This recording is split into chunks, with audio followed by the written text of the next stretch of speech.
Hey guys, welcome back. My name's Gareth, and in this video we are going to build the fantastic team associated TC8. So without further ado, let's get straight into the video. Hello and welcome back to my build of the team associated TC8. In bag 1 we built the chassis, fitted the wishbones and fitted the bulkheads. If this is the first time you found my video, the link to bag 1 will appear in the top corner now.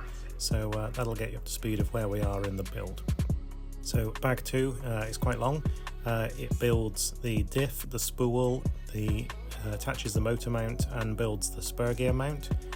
Once again here you can see I'm using the fold-out book from the fold-out page from the beginning of the book. That can be left open while you build the whole kit, and if you're not sure what size a bearing is, like that one there, you can see it's 5x8 by 2.5 and that one 5x10 by 3. So you know you've got the correct bearings for the section that you're building. Okay, so on to building the, what are we going to call that? The spur gear hub, pulley hub. This requires you to press the bearings in. They're very tight, and they need a bit of assistance to go into the pulley hub there. I'm not sure this is the best way of doing it. I know with the X-ray that I had before, the bearings just were pushed in there. They weren't pressed like this. As you can see, it takes a bit of force to get that bearing up inside there. A Team Associated released a video themselves on fitting these bearings, where they use the screw onto the motor mount to actually pull the bearings in. I tried doing that in my build, and I think where it was pulling on the bearing, the inner part of the bearing, it's bent. It's not bent as such. It's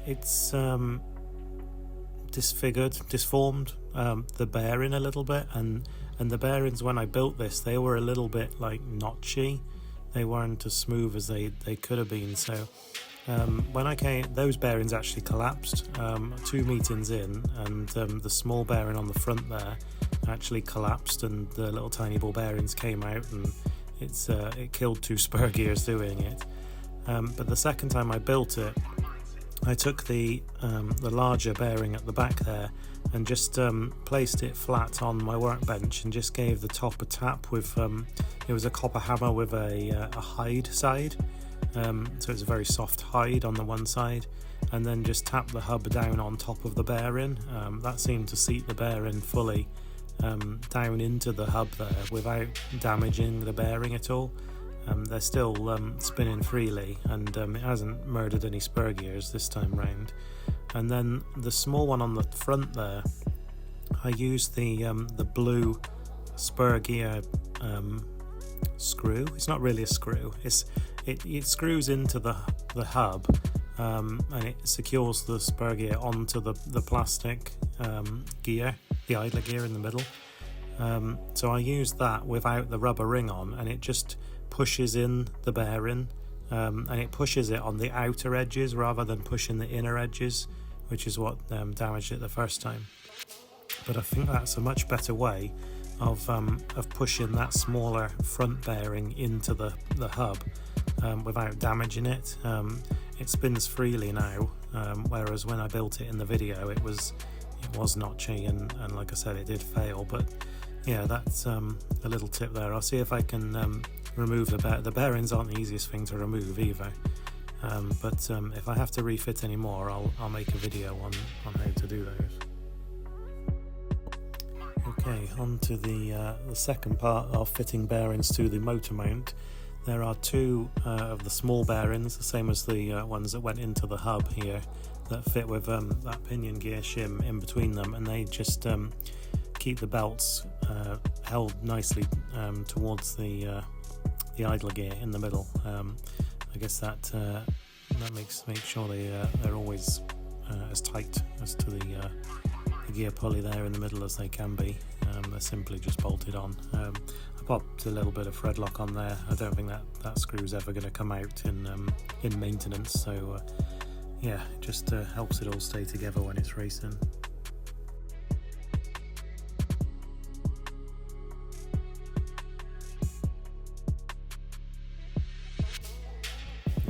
spur gear pulley here just slots over the hub there, and the belts go around that. One of the things I did find, you can fit other brand spur gears onto this car. The pegs, those 6 pegs in the middle, they do line up with a number of different brand spur gears, but one of the other brands that I had to fit when I was short of a spur gear, they were very, very tight on those pegs, and every time you tried to remove the spur gear, it pulled the hub off with it. This wasn't so much of an issue, it just the belts all came off with it, which just made it a bit frustrating. Next up is securing the motor mount to the chassis. You have 3 rearward screws and then a single front screw which has a shim to go through. Default setting is 3 in the back. I've currently got it running 2 in the middle for a bit more flex in the chassis. I haven't thread locked these in. It doesn't advise that you do thread lock them in. At first I thought I hadn't done them up that tight, but watching the video back it looks like I may have cranked on those a little bit too hard, and the one closest the lay shaft there has rounded off even with the new screwdriver. So yeah, just be a bit careful if you try and get those out. Okay, so next up it looks like we're building the rear differential. This shares the gears with the B74 car, so they do have the low torque option available for these spurs. I'll talk a little bit more about that shortly. The flange there that goes on the spool and the diff has a small notch that needs to be located in the diff and the spool housing. I didn't super glue them originally, but then I had one pop off and it had sort of spun around a little bit, so I've since dropped a bit of super glue as it advises in the manual, just to keep that there. Yeah, there is that little section that lines up that I'm just highlighted. It's a little tricky to see, but yeah, I got there in the end.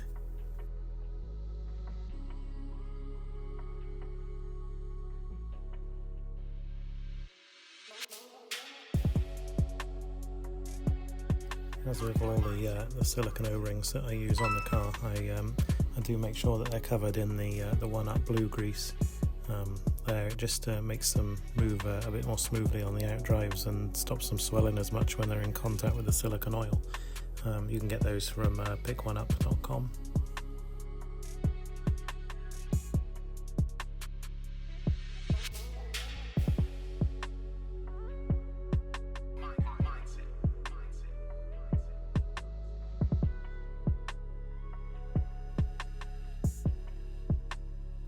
So yeah, once you've fitted those O-rings to the outdrives, as I like to do there, they should align with the diff housings, the large and the small side, and poke through.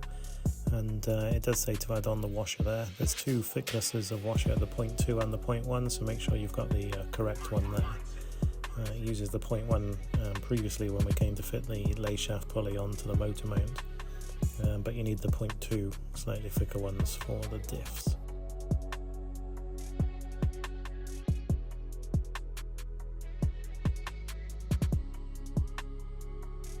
So yeah, the low torque capacity factory team gear sets that are available for the B74, they do fit the TC8 as we can see here, and they come in metal and plastic. So what Team Associated is saying, they increase the drivability and traction of the car. They have a higher tooth count, so more teeth, smaller teeth, which gives a smoother differential action that won't lock up as much on power. So that will give a smoother transition from being on power, from being off power to going on power.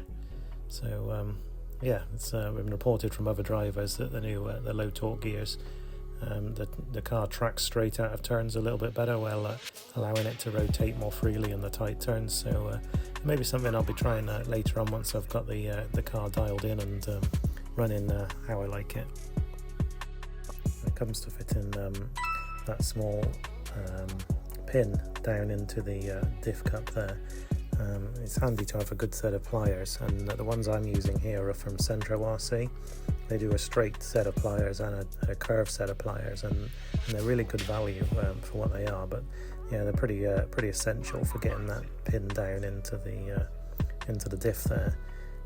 If you spin the hole round so it lines up with where the pins locate for the smaller gears in the diff, that makes it a little bit easier to get in there. Just don't forget that shim, which I did and had to go back. Then we just drop the large sun gear down into the diff valve there, and it's time to put the planet gears onto their cross pins and drop them into the diff. They have a small shim that goes on the outside as well, so it stops the planet gears binding on the diff case there. I chose to go with 10k oil. It does say 5k in the book, but from experience of running at my club on the grip level that our carpet gives, 10k seems to be the go-to for differentials. There's a couple of other manufacturers that recommend you put 1.5 grams of oil in and things like that to make sure that the diff stays consistent between builds. I've always just filled it to the top of the cross pins as the manual recommends. I do have a diff hardness checker, so you can gauge the diff from one to the other, and going by the figure of the Team Associated factory diff hardness checker, it comes out about 200 with the 10k oil in, so I can always reference that reading if I was to ever build the diff again, just to make sure that it's the same as it was previously.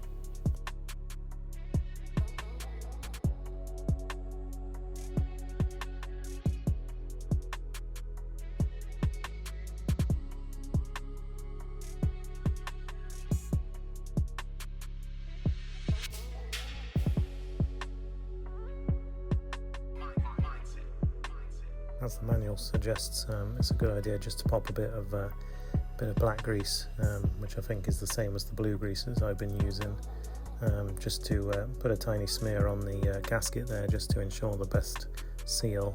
I haven't actually done that, and my diff does leak ever so slightly, so I'll be going back in the future and just putting a tiny film of grease on that gasket, just to ensure that you get the best seal, and hopefully it won't be leaking then.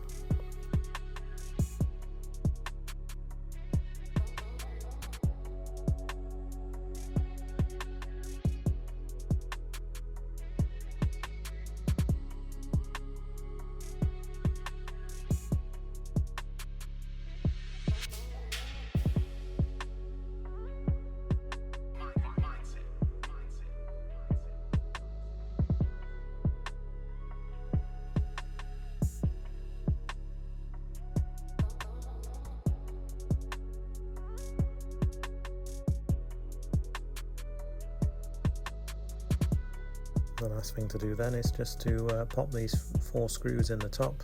They're only M2.5s, so they're tiny little screws. They're not your standard M3s that we find throughout the car, so don't go cranking on those too heavily. You don't need to get them stripped, otherwise you'll never get that diff to seal. You'll forever be battling with a leaky diff from then on if you go too tight on those. The gasket should keep all the oil in when it's built properly, but yeah, just not too tight on those screws. And there we go, nice and smooth. Next we fit these small shims. I think we have two different thicknesses of those shims, a 0.1 and a 0.25. So it turns out that the belts actually rub ever so slightly on the lower arms. I'm not really sure if there's a decent solution for this, so I've shimmed the diff and the spool as sensibly as I can away from the wishbone there. So I've just added the tiny shims. I've still got a little bit of side to side play, but yeah, just added a few shims onto the one side of the diff just to bring it as centralized as possible where the belt runs, just to try and eliminate that contact that it's making with the wishbone. One of the nice things that comes with this kit, so you have the high and the low inserts. and you also have the bearing cam to adjust the tension of the belt. There's actually 4 different starting positions, 4 different height positions for your diff and your spool, which is nice because in previous brands you have to purchase a separate bearing holder just to mount them 1 mil higher or 1 mil lower. So it's nice in this kit that you get the option of 4 different heights just straight out of the box. And also what's nice compared to the other car is that once you've set the tension, you can lift the whole thing out, and it keeps the same setting when they come out. So yeah, quite pleased with the way that they've gone with this. The next thing to do is to put the spool together. There's not a lot to say about this really. Just pop some screws in, bolt the outdrives to the spool, and again I've gone back and added that tiny drop of super glue like the manual suggests to hold the flange onto the main spool part. And then it's a similar situation to the differential in the rear. So yeah, just added a few shims onto the side there to space the spool kind of more centralized and keep that belt from rubbing too much on the lower wishbone there. One of the small things I do with the bearings, I always orientate the rubber seal, which is the blue side, in towards the dirtier side, so to speak, just because the rubber seal comes out. The other side is metal shielded. They do come out, but I don't think I've ever taken one apart. There's this tiny little, almost like a tiny piece of wire that holds the metal side in. The blue side, which is the rubber seal, they come out so easily with just a craft knife just to get it picked, and once it's started they pop out for cleaning and re-oiling of your bearings.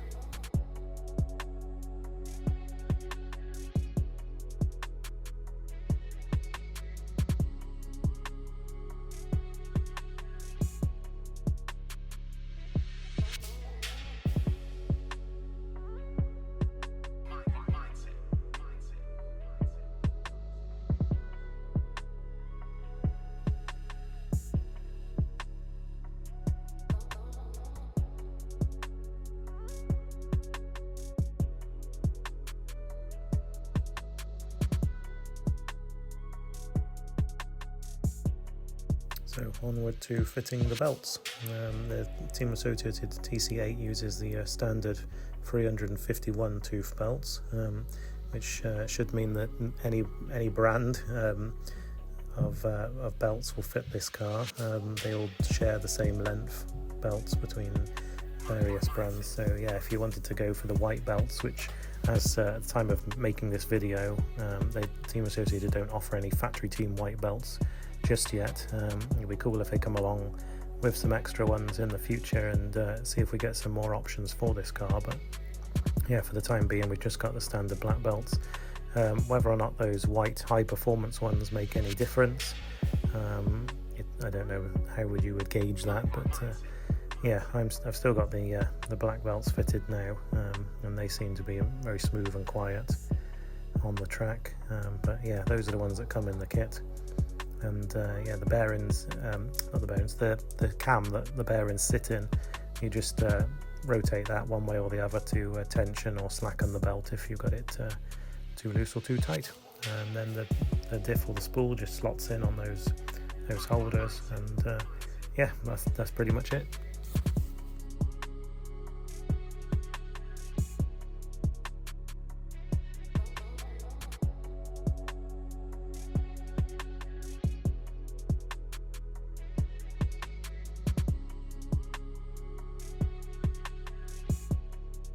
And the same for the differential. That slots in the same as the spool. Just need to make sure that you've orientated the spool and the diff correctly in the way that the belt sits on the lay shaft. As you can see, they sort of have like a left and right. You need to make sure you've got that the right way around, otherwise your belts aren't going to run true and they're always going to try and jump out of place. And then the diff and the spool are just held down with the ball stud mounts there. The ball stud mounts are sided but not ended. Another nice thing that you don't have to have separate ball stud mounts for front left, rear right, those kind of things. So Yeah, that's nice too. There is a long option, so you can run the arms longer. That means that you bolt the ball studs where you've got the front and rear screws that I've done up there that hold the ball stud mounts down. You put a ball and the actual ball studs into the bulkhead, and then I believe the rear wood or forward on the back, the inner two, bolt down onto the where the top deck bolts down to, and that allows you to run the top arms in a longer position. And then the top decks, they just secure down with these special screws in the middle there. The options for the top decks are you have a solid one-piece top deck, which is carbon fibre, which will run the entire length of the car, and you also have the G10 split top decks, which I've currently got fitted to the car. I believe they're a thinner material than the kit carbon fibre ones that are fitted in the video. It looks a bit strange because they're not, like, there isn't an up and a down because there's no cutout for that weird top hat screw that fits in the motor mount, but they should give some additional flex, whereas I believe the one piece will remove a bit more flex compared to running the split decks with all 4 screws fitted.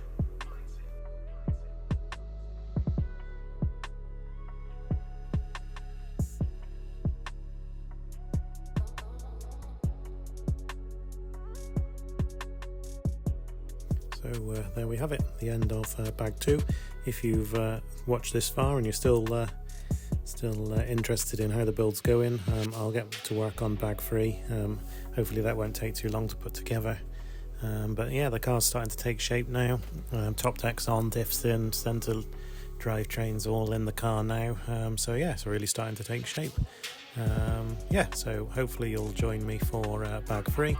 If you like what you see, just drop the thumb icon, and hopefully you're already subscribed to the channel, but if you're not, please join us, and thank you for watching.